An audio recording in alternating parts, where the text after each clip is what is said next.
Hello ladies and gentlemen, what's up? Porkchopper here, and 2 videos in one day. I know, kind of crazy. So in this video I'm going to cover all the gameplay changes and all the hero changes that are happening with version 40 on May the 16th.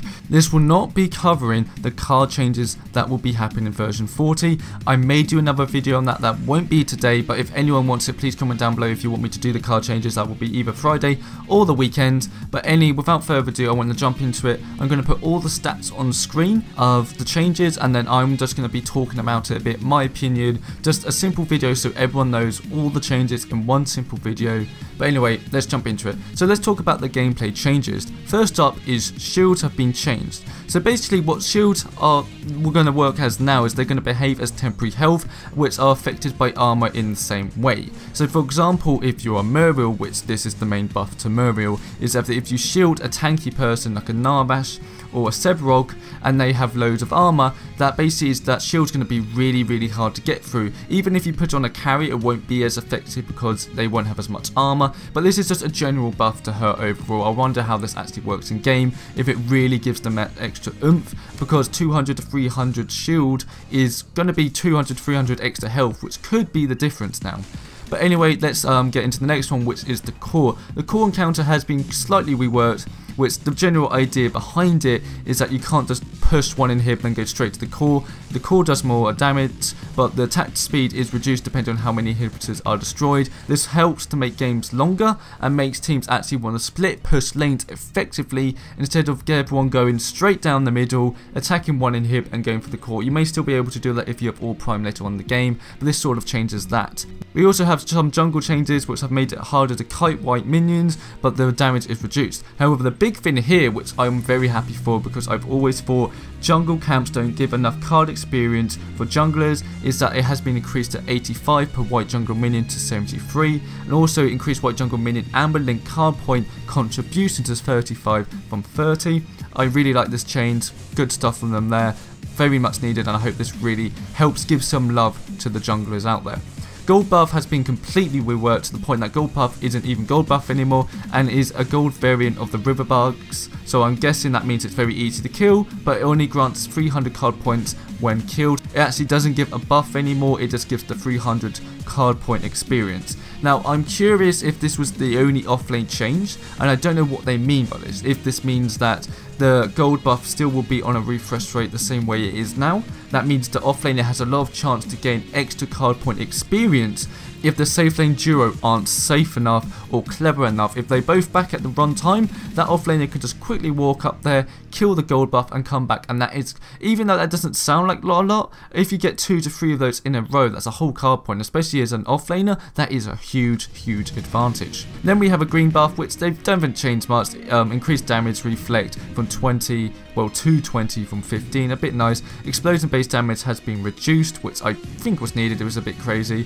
Raptor changes changed respawn time to 5 minutes from 4, and they reduced the Raptor CP to 650 from 800. So this means that Raptors will always spawn at 10-minute mark. It just means that they will respawn every 5 minutes, and this also means if your carry gets all 3 Raptors, they will be missing an extra 450 card points than they were previously before this patch. I like that. It makes Raptors still very important, but doesn't mean that it's always the constant thing and a humongous game changer. It still is, but isn't as drastically. All Prime, the only thing they've increased there is that they've actually increased the duration of All Prime buff to 150 seconds from 120. Then we're going to get into the hero stuff now. First is FaZe. I've already made a video of her, so please check that out on my channel. So I'm not going to talk about her at all, and I'm not going to go over the very small little changes, just the main ones I think I want to talk about. First is Fen Mao. His Reaping Dash has damage bonus increased significantly. I mean, especially at level 4, it's 140%, which was previously 55%, but it can no longer crit. But that is, in my opinion, massive. Fen Mao already is a good hero. I think the main reason he isn't picked is because pretty much every other jungler has some sort of CC. Quan can tether, Sebrog can root, Grux can pull and initiate hard, Rampage can stun, and you know, the weaker ones like a Seraph can, or Countess if you want to put her there, are really high damage. Fen Mao is a bit like really good hero, it just sort of doesn't fit that CC meta, and I think if they keep buffing him, he's soon going to turn out to be very strong. A hero you should definitely check out. Then we have Gadget. The only thing is they've increased the movement speed for speed gate, but it now decays over the effect duration. One thing to note here is there's been a recent bug with Gadget's ult. What the bug does, it gives 0 damage to the ultimate. We don't know how it really occurs or anything. I've only seen this on Reddit in the last week, so I doubt they could have changed it, but that's something hopefully Epic have recognised and gets updated very, very soon, because that is pretty much a game-breaking bug for Gadget. But Gadget is somewhat getting a slight buff here, where she's a very strong hero. I'm alright with that. Then we have Greystone here, he's hiding a tier 3 skin, and Stoic, which used to give him bonus health and basic combat, has been completely reworked. Every certain amount of seconds, depending on the upgrade level, Greystone will block 100% of the damage from the next basic attack instance that hits him. I wonder if this means that, say for level 1, it's every 9 seconds. So every 9 seconds, suddenly the next basic attack, doesn't matter when it is, hits him, will be blocked completely. Because at level 4, this is every 3 seconds, which really makes him a huge tank. Again, against a carry that's big, but you know, against a caster or whatever, that really means nothing. So that's interesting. It gives a bit more love to Graystone's kit, because I felt his kit was really boring, so that's something. Iggy and Scott's, the only change is flame turrets now actually have proper health instead of pips. It used to be 4 or 5 pips, cannot remember on top of my head, but now it actually gives them proper health, and turrets take 60% reduced their ability damage, so that means that you can't just throw an ability on them and they instantly die, so that's quite nice. Looting Bellica, or Belisha, depends how you want to say it, only the thing that's been changed for her is a Void Drone. Base damage has been reduced, panel scaling has been reduced also, and that's like Iggy's turrets, they now have health instead of pips, and also does take 60% reduced ability damage. I don't really understand the change of this. Void Drone already did really no damage at all, and it's just one of those things where people aren't going to be as afraid as much to use abilities in it. Main reason to have Void Drone now is to reduce mana and keep people inside it. If you can keep people inside the Void Drone, even for 5 to 10 seconds, especially late game, that is a game changer, and you can pretty much ult that person to obliteration. A nice little, I guess, mini nerf to Bellica there. She was really good, and this is just, you know, helps with the Void Drone a bit. You know, fair play. Then we have Kalari. What they've changed with Kalari is quite a significant amount. Crippling Dagger, which you know was her non-aim dagger, which you had to be accurate, now has a quick cast, so you don't have to aim it then throw it, because by that time, you know, you have to be precise with it, and the base damage has generally been increased. The ability Backflip has been completely removed and has been replaced by new ability Shadow Dance. This is a passive. This provides bonus health regen while Kalari is in the shadow plane for a certain amount of seconds. Allows Kalari to jump up to 2 additional times after jumping instead of 1. In the same way Backflip did, it's just basically it's now on spacebar and it's just an ability. So Backflip has been removed, but Backflip is still a thing on this new ability, but is a passive and it can be used as spacebar. Again, to make the controls a bit easier for Kalari, but of course she still will be a high skilled hero. The cooldown of triple jump has been reduced also, and activating triple jump costs no mana. Then you have Shatter Walk, now automatically activates when Kalari drops below 35%, but only can trigger once every 60 seconds. Only triggers if the damage dealt comes from an enemy hero. I'm really not sure about this. Some people thinking that may be a teeny bit too strong. I don't know how long this actually lasts for, but she already is getting a lot of love here. I don't know if that's just going to be infuriating or not. If you get her low, she can come in, harass you, you get her low, and she could just walk out of there again without a problem. And then you have Death Sentence, which of course for ultimate added a minus 250 slow while Clarin is challenging Death Sentence to her intended victim. This also should help her line up more when she arrives. The main reason this is a problem is because recently that sometimes you can get onto some person, but that person can actually avoid the damage and the ult, and someone can actually stun Chloe out of her ultimate and she gets obliterated a bit.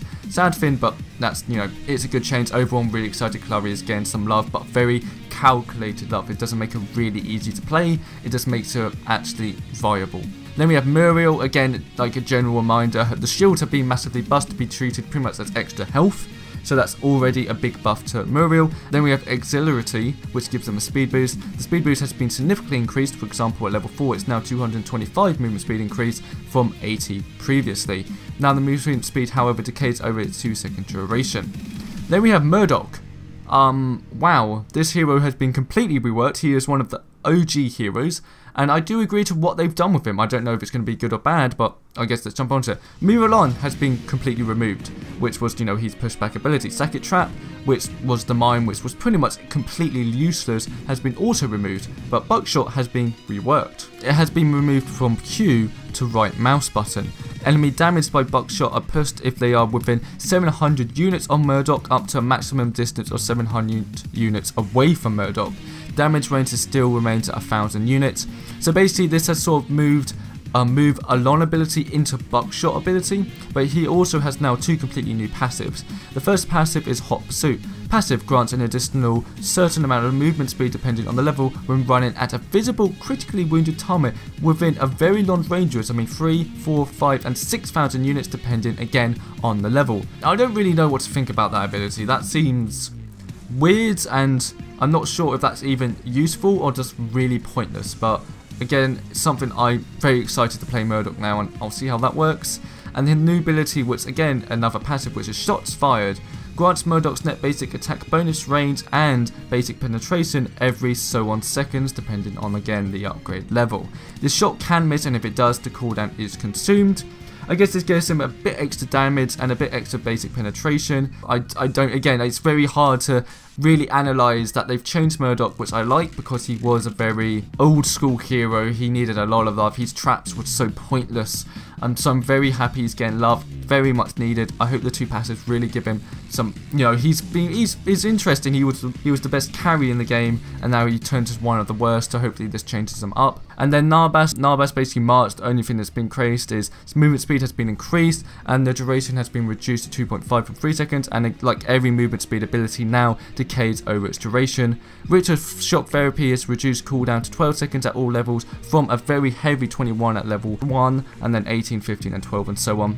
So again, a little love to Richter there, much needed. And then we have Shimbi, which definitely again needs some love, and she has got it. So Ulka, which is her ultimate, Shimbi can now move while casting it. All stack duration increases 10 seconds instead of 7 seconds, giving you more time to get those stacks comfortably. And then we have Russian Beat, so even if you're stunned or silenced, you can recast Russian Beat without problem. And line tempo, apparently the petrol speed has been increased. I thought it was already really fast, but you know, all power to them if they think that's needed. Then we have Steel, which again has got another rework, which I think is very much needed. So many old abilities just weren't worth it. Force Shield has been completely removed and Bulwark has been reworked. Steel now deploys a smaller attached Force Shield and an extension of his shield while channeling Bulwark.